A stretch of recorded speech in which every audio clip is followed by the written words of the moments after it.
Most haunted hospitals hold dark and eerie pasts and have always been a source of fascination for both historians and paranormal enthusiasts alike.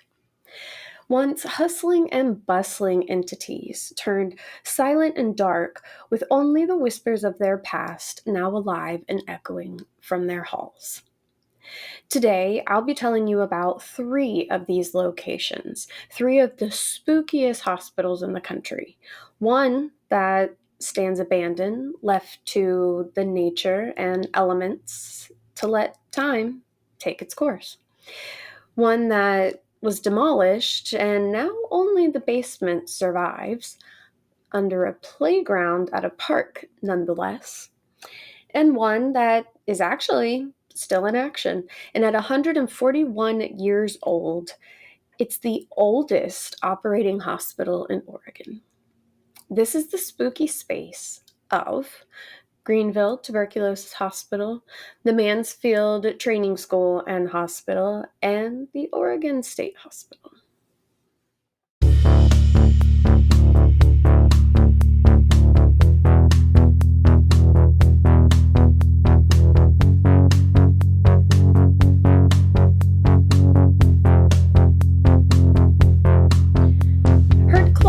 Park is located at 126 Beverly Road in Greenville, South Carolina. It spans 17 acres and consists of walking trails, multi-purpose athletic fields, volleyball courts, horseshoe courts, shelter rentals for picnics with tables and a gazebo, and a playground. With panoramic views of downtown Greenville and Paris Mountain, it is a true sight to be seen. And it was even voted one of the top playgrounds by Kidding Around Greenville. There's a lot of conflicting energy in the area as its spacious fields are filled with laughter, joy, and fun during the day. But as the light diminishes and the shadows grow, it becomes an eerie, foreboding, and looming location. The playground is your typical playground with slides, swings, and monkey bars. It was opened in 2007, built on the site of the sprawling three-floor Greenville Tuberculosis Hospital, also known as Hopewell, where hundreds of patients afflicted with tuberculosis were treated from the 1930s to the 1950s. And since there wasn't really a cure until around the time it closed, most of the patients were essentially quarantined until they succumbed to the illness. No one knows the exact toll of death, but the area is a known, very well known hotspot for paranormal activity.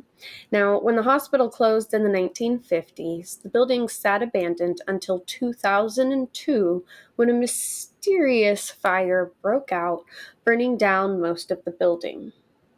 The rest was just demolished. And while the hospital may be gone, the eerie sounds and shadows still linger. Visitors to the park report hearing eerie sounds, screams of agony, sobs, and a bell ringing when there's no bell around the area.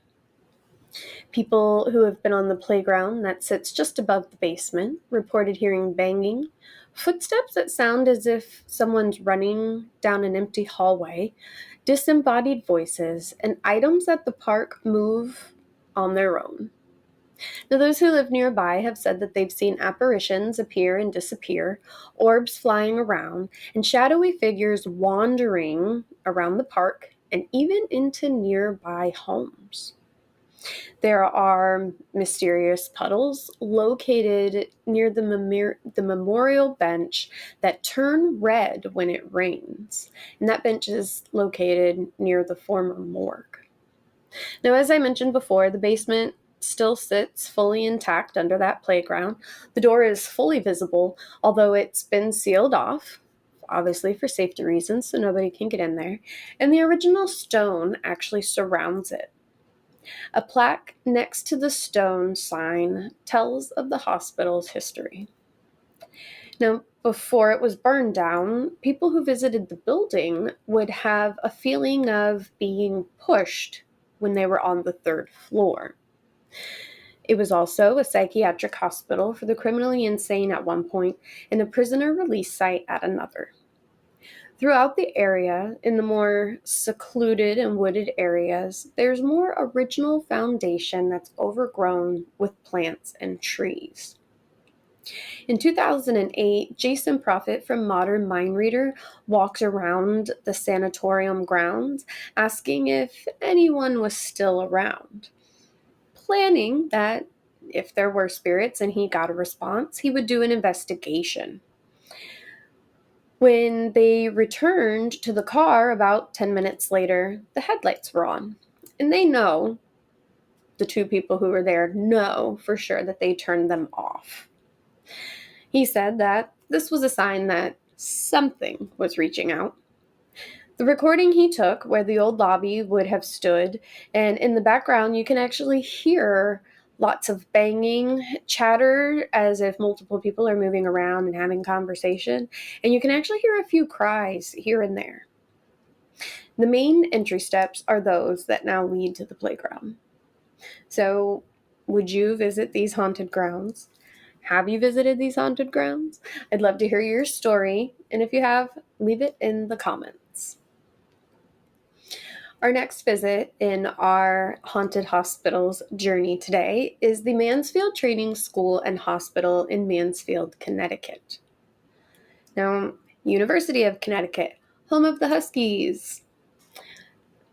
I'm not really into sports. I just feel like people get really excited about their sports teams. Um, so this one is actually one of the oldest universities in the country, with one of the largest public research connections in the state and one of the largest libraries in New England. I'm already sold on visiting before we even get into the spooky and the creepy. Now, this mysterious institution is whispered about as if people are a little too frightened to speak about what went on, and still goes on above a certain level. Now, founded in 1860 by Samuel Gridley Howe and his wife Julia Ward Howe, it was built for those with developmental disabilities to provide specialized education and offer work training. Originally called Connecticut School for Imbeciles, it kept the undesirables out of sight and out of mind in a remote location. Until around 1950, when the name was said to be found offensive, it was then retitled Connecticut Training School for the Feeble-Minded, because that's so much better. Now, the school then merged with the Connecticut Colony for Epileptics in 1917, and this institution actually helped epileptics and those with physical and mental impairments. It was the ideal place. It was an isolated 350-acre campus that became the Mansfield Training School and Hospital when all was said and done. It started off with 402 patients who were given an education and also taught gardening, carpentry, and farming. There was a small farm that offered these occupational therapies and provided food for everyone.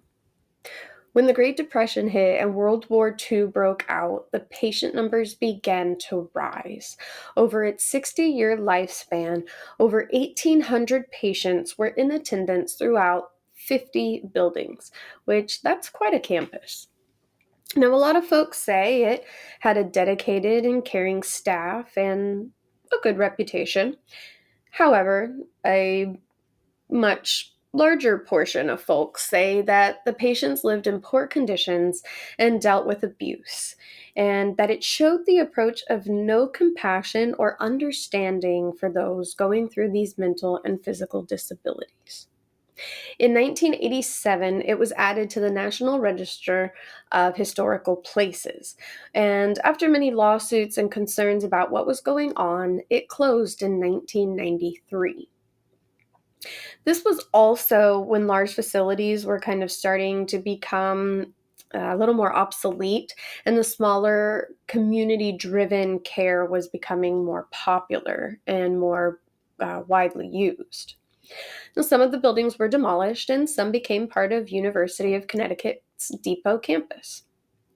It also became the Berlin Correctional Center, which was a minimum security facility for male offenders. Now, the building known as the Night Hospital is nothing but a tomb of its former self. It's eerie, derelict, and overgrown with the beautiful nature that has taken over. And it's sad because, as you can see from the photos, this building is actually quite just, it's beautiful. I love the brick look. I love that Greek style that it has with the columns. It's just, to me, I think the building is still actually pretty. um, Now, reports of spirit mists, orbs, voices, sounds, shapes, and apparitions run high. It's located on Route 44, and somebody who actually visited recently says that the doors are all locked, which I'm pretty sure is also another one of those safety things because the buildings just aren't being kept up, so you never know what is safe to go into or what could crumble at any moment. Now, some who attended the school say that there's a building with an observation room that looks into multiple rooms with padded walls and manacles, and the doors have knobs on the outside only.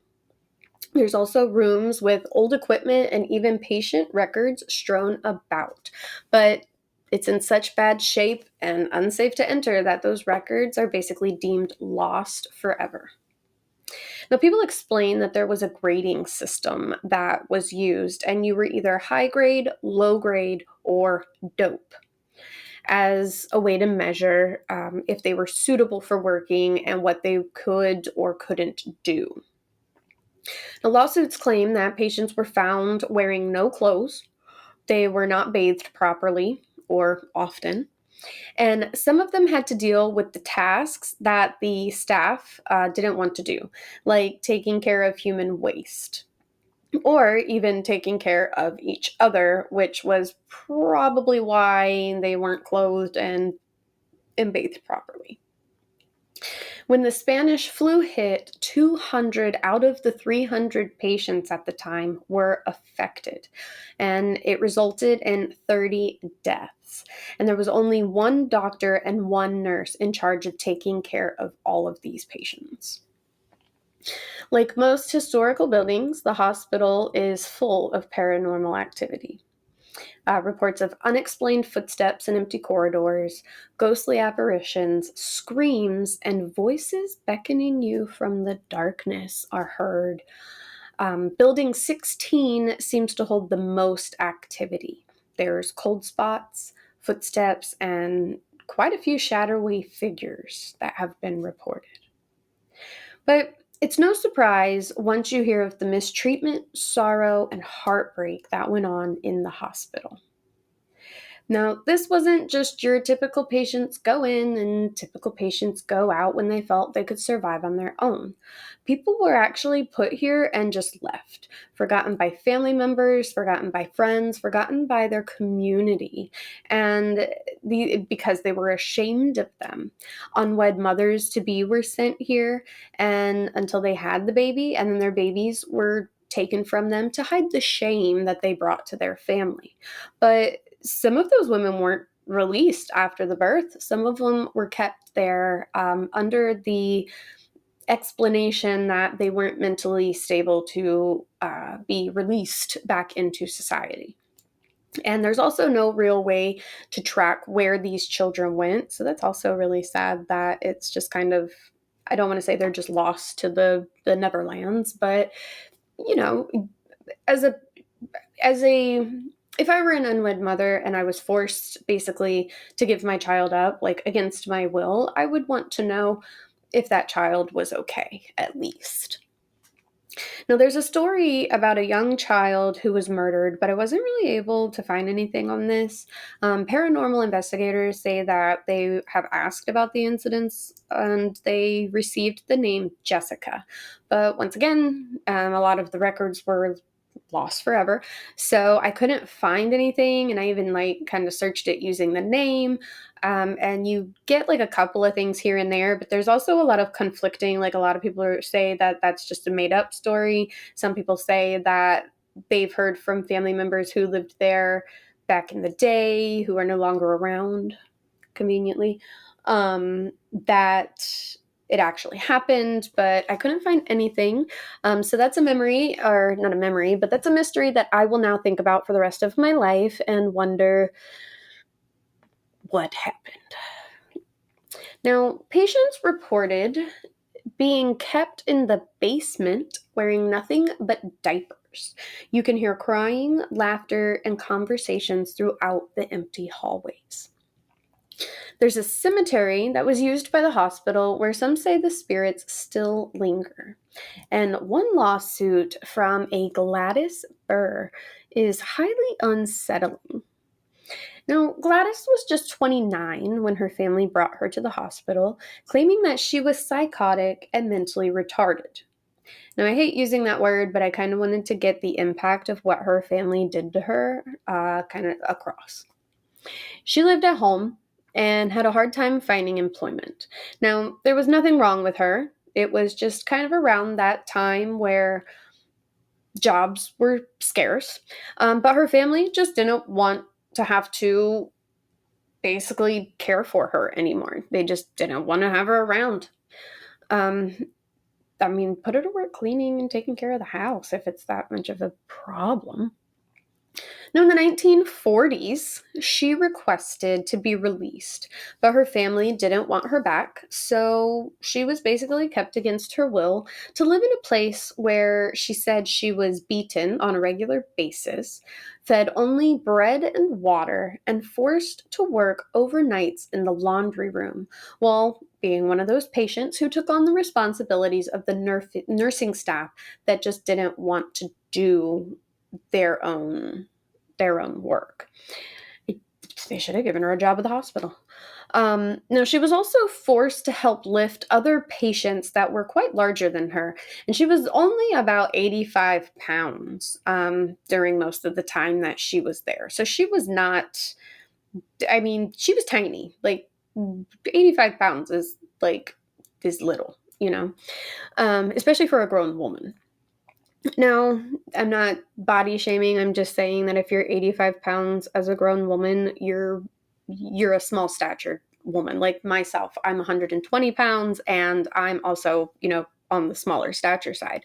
But I can only imagine an 85-pound person who hasn't had much work experience trying to lift me as dead weight.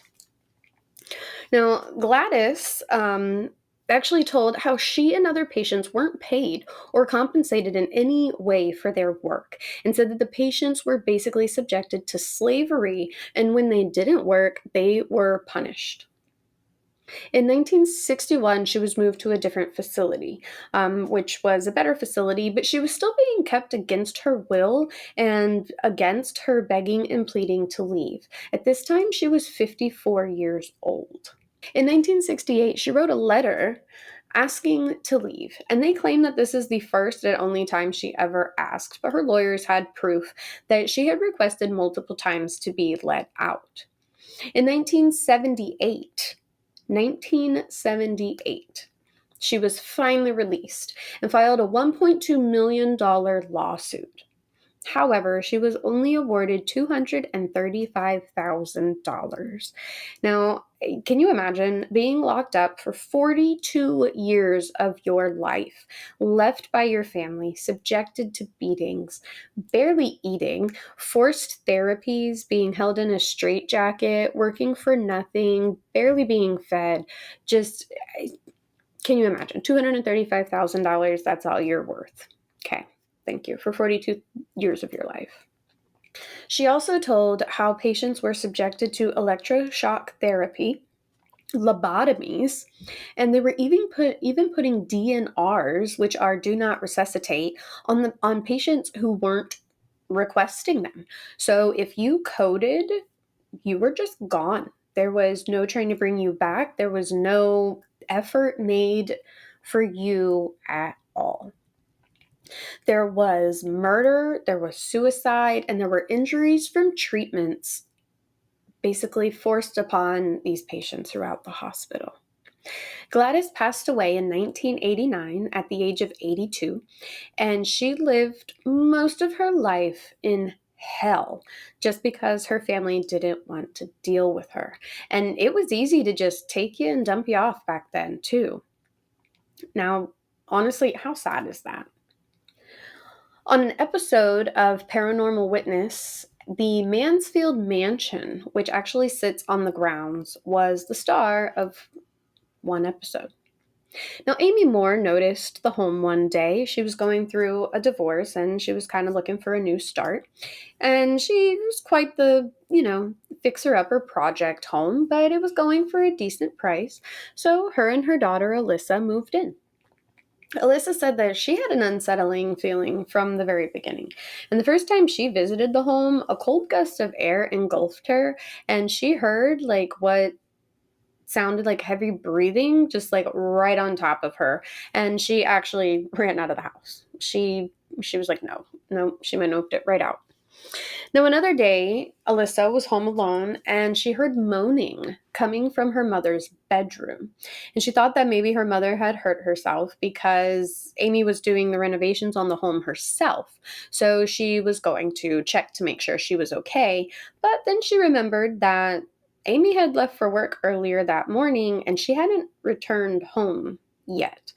So once again, Alyssa fled the house. Now, like I said, Amy was doing the renovations herself. And the third floor, when they first opened it up, still had dressers, it had old beds, there was a wheelchair or two, and the basement was said to have had cremated remains. Now, this wouldn't have been, a surprise or uncommon because a lot of hospitals, when you're just left, a lot of the bodies of the dead are cremated and the remains are kept basically on site. That's if the family doesn't claim them, but a lot of families didn't claim back then. There's also an old tunnel system that has been partially closed off that runs underneath the different just buildings. So I'm sure one led to that mansion if it was being used during the time the hospital was in operation.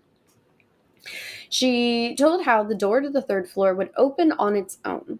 She would be up there doing something, then she would close it, she would latch the door, and just a few minutes later, she'd be passing by again, and it would be standing wide open. Now, one day, she was up on a ladder doing some work on the home, and she cut herself, and she suddenly felt pushed and fell off the ladder. And when she went down, she actually heard heavy footsteps running through the room as if somebody had basically pushed her and ran, like out the door. Now, the next day, there would be no sign of anything, but only to have occurrences return just a few days later. She explained having nightmares and items moving on their own and a random growling that would just come out of nowhere.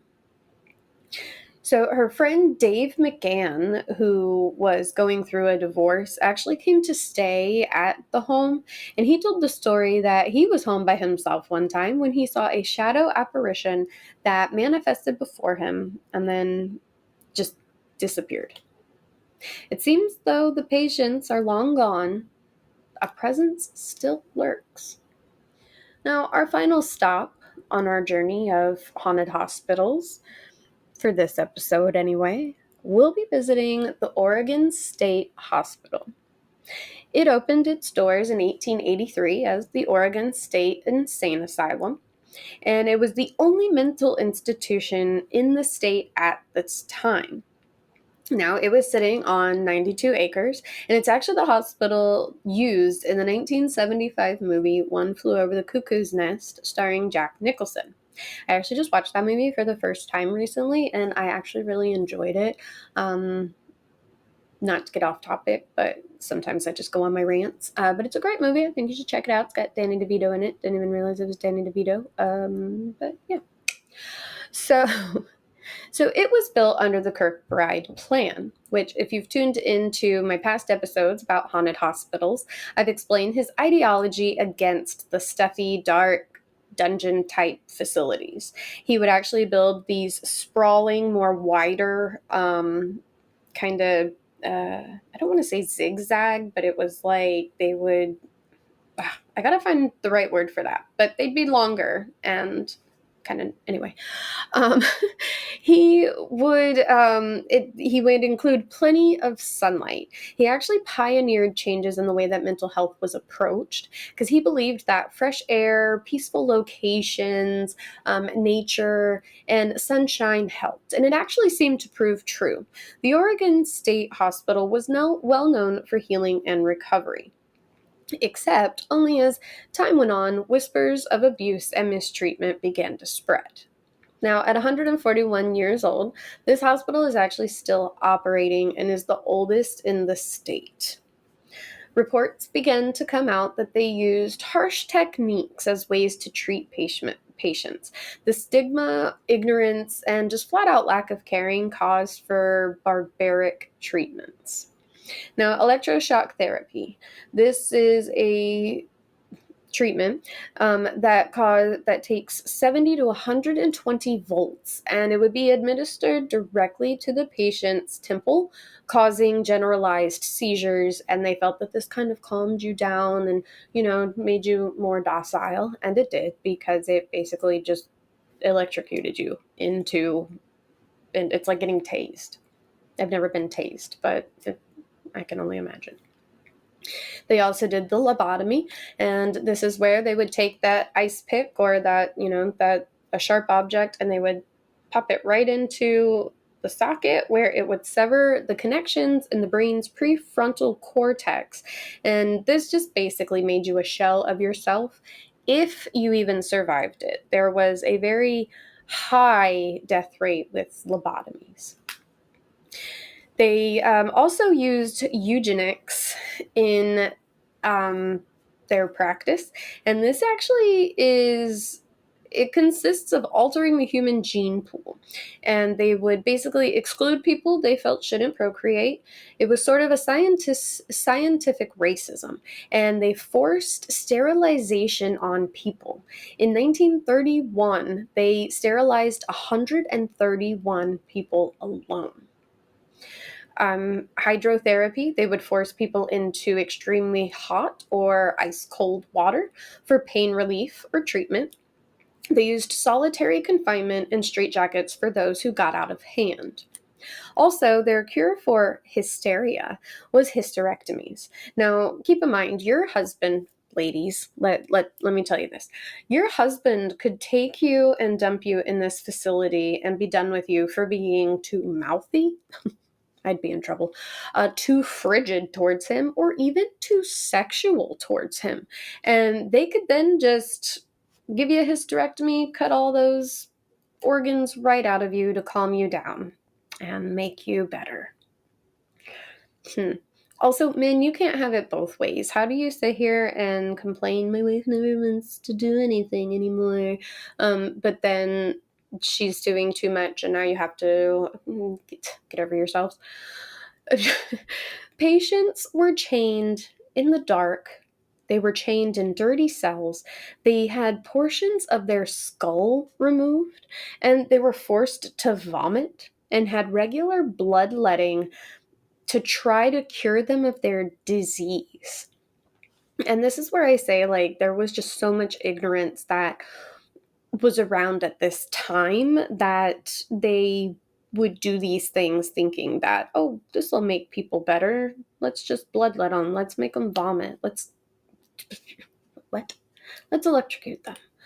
Now, a lot of Native Americans were actually admitted to the hospital for talking to their ancestors.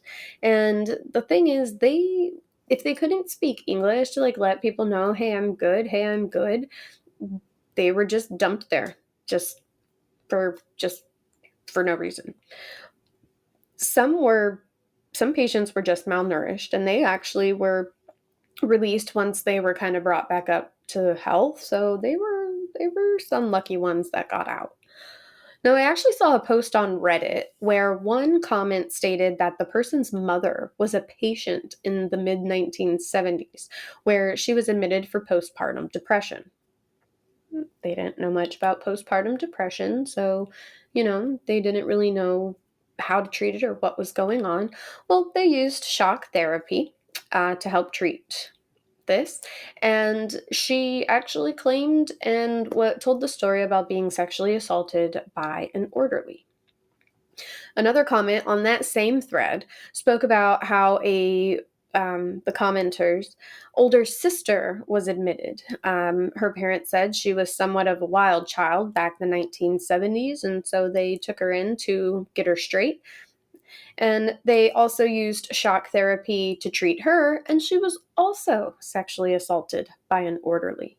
And I kind of wonder if it was the same orderly because this happened in the 1970s, so it was kind of the same time frame. So now, people of all walks of life ended up in the institution. Jewett Williams Journey from Maine, who actually served in the Union in the Civil War from 1864 to 1865. He ended up here. He had no family, and when he passed, he was cremated in 1922.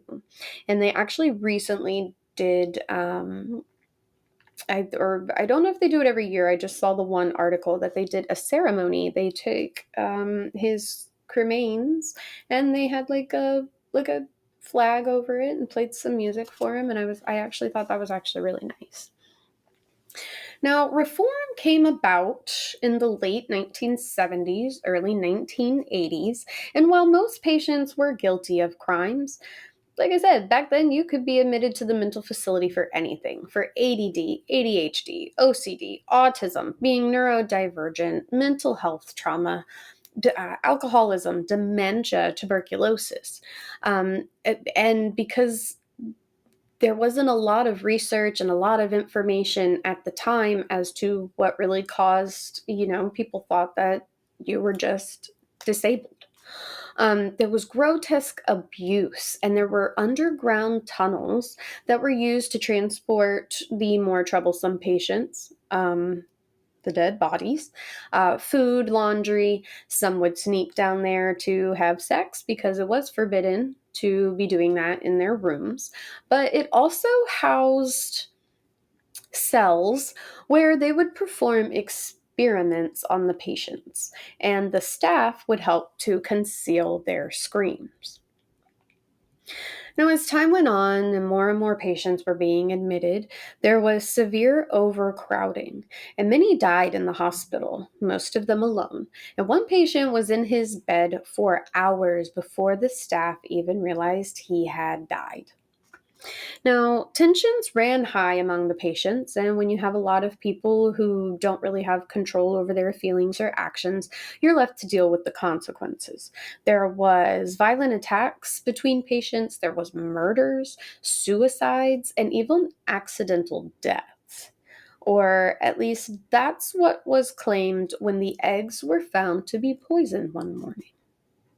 Now, patients were also given tasks to help with occupational therapy at this hospital. This was actually common back then. There was sewing machines, looms. They helped make clothes, even though I guess they never really put them on anybody. They helped raise livestock for meat. They grew produce on the farms, and they even helped prepare meals. Well, November 1942, assistant cook Abraham McKillop was spread a little thin with his daily tasks, and he asked his helper, patient George Nosen, to run down and grab some powdered milk so he could get caught up and keep working on other tasks. Now, George ran down, which giving the keys to the patients was highly against the rules. When he returned, they went about preparing breakfast. Well, it didn't take long for patients to start experiencing extreme nausea, cramping in the abdomen, and this quickly turned into vomiting blood, writhing on the floor, seizures, struggling to breathe, paralysis, and some actually died just minutes after eating breakfast. Others died a little later, up to hours later, but all of them were in agony. There were bodies in the morgue, there were bodies in the chapel, in the hallways. Reports are conflicting. Some say that there were 467 patients affected, others say it was only 263. However, 47 people died from this incident. And it was originally investigated as a mass murder. Thousands of hospitals that the food providers delivered to were tested, but they only found sodium fluoride in the eggs at Oregon State Hospital. Well, it turns out that George just got confused, went into the wrong room, and grabbed the sodium fluoride, mistaking the white powder for powdered milk. It's an honest mistake, especially if you're not fully educated on things. Now, the thing is, sodium fluoride is used in insecticides, rat and roach poison. Now, when they were going through, because November 23rd, Abraham McKillop and Mary O'Hare were arrested on manslaughter charges, and Mary O'Hare was arrested on as being an accessory. And because it was based on, well, you gave the keys, you broke the rules, this is basically falls on you, you can't really, trust the patients. However, they had two different stock rooms, and one was the food items, and the other was the cleaning and poison. So it just seems that George just got confused, went into the one that had the cleaning and poison, and he grabbed the wrong thing. I mean, that's, like I said, an honest mistake when you're not educated, or, if something's not marked properly. Now, the charges were dropped against Abraham and Mary, and it actually caused a major change in food safety reforms across the country. Now, it's sad that it took an incident like this to spark better labels and warnings, and a lot of this is where the not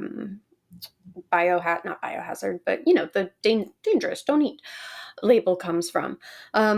But I guess although we have to learn, because back then they didn't know. You knew what you were doing. Only people who really handled these was who handled them.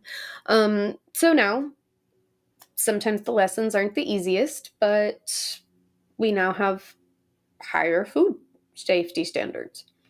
Now, George Nosson actually lived out his life in the hospital Now, George Nosson lived out his life in the hospital until his death in 1983. He was quite the fighter and was in a lot of altercations and fistfights. And when he died, he had heart disease, but the final heart attack was brought on from an altercation with another patient. Now, the death count could have been much larger had it not been for Allie Wassel. She was a nurse who took a bite of her eggs and said it tasted a little odd. So she said it was a salty, soapy flavor. And she noped the rest of her breakfast and told the patient she was caring for, hey, don't eat it. I think something's wrong with it. Let's check. And so she actually saved lives. So good for her. Go Allie Wassel. Now, one of the survivors said that he had taken a bite and his feet became numb and his teeth actually began to ache, so he stopped eating, and that kind of saved his life. Now, the hospital is still in operation today, but runs on a much more peaceful production. There are just under 700 patients with private rooms and pods rather than the overcrowded commons it used to be. There's no more shackles. There's group therapy offered.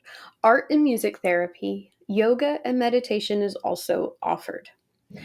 It also has a museum with relics from the past, patient possessions, antique machines, outdated treatment devices like the suppository machine from 1924, invented by a man with the last name of Applebaum. It's kind of fitting. You can also go here and learn the history of the grounds, like the facility was actually built on a former prison graveyard. You can visit the Room of Forgotten Souls that houses the cremated ashes of 3,600 patients that were cremated from 1917 to 1973. They're in these little copper urns numbered 01 to 5118. And out of that 5118, only about 1,600 were claimed. The rest were left behind. Reports of unexplained dread and the feeling of being watched are high. There are a lot of people who have come through and said they have a sense of evil that just lingers and follows them around throughout the building. The feeling that you're being followed and a heaviness sits in the air. Unexplained voices will call out. Blood is found on the walls with no explanation as to how it got there. Running footsteps can be heard in the tunnels. Screams of agony, random laughter, sobs can also be heard. Doors open and close on their own and items move. I'd be very surprised if that wasn't something that spirits were doing. Shadows appear only to disappear if you're turned directly to them. A Reddit commenter told of a phone call her husband had made to her while he was on lunch, and he was working at the hospital, and she said that she could hear these muffled voices in the background and basically a full conversation that was kind of coming through over, and it sounded as if it was close to him. So when she mentioned it, he told her that he was in the building completely by himself, and I don't know if he noped it out of the building, but I can probably imagine he was a little spooked. Apparitions appear and move throughout the building and have been seen by multiple people. Some people have even tried to talk to them before realizing that they weren't actually there. Now, maybe these spirits are here to remind us of the chilling history that they endured. They're trying to stay relevant in a time where they were just basically forgotten about. The buildings are a silent witness to pain, suffering, and the horrors that humanity inflicts on itself. But they're also a testament to the resilience of the human spirit. And I hope that we can learn from these mistakes, learn from our histories. The ignorant approaches, it's no longer allowed to be used.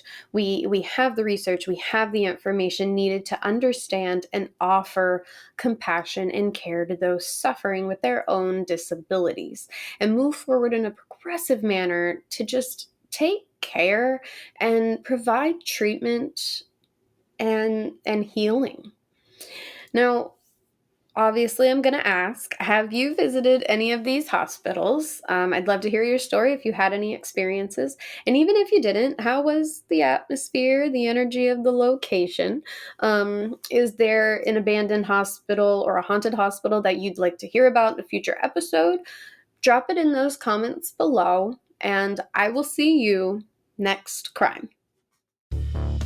You've been listening to Creepy Cases and Spooky Spaces, a Pizza and Pigtails production. Created and hosted by Cassie Opea. All episodes researched, written, and edited by yours truly. Don't forget, you can find new episodes of the creepiest and spookiest content every Friday on your favorite podcast listening platform and now YouTube as well. Subscribe to the Patreon page or the Anchor.fm page for as little as $5 a month for bonus episodes every other Tuesday, a merchandise discount, and a Creepy Cases and Spooky Spaces thank you swag box. You can also support without subscribing through the Cash App and Venmo. Don't forget to follow along on social media, especially the Facebook and the Instagram page at creepycases.spookyspaces for all future news and updates related to the podcast and maybe see some content that's not featured here. Like, comment, and share with your fellow fiends to get that conversation started. And on that note, I'll see you next crime.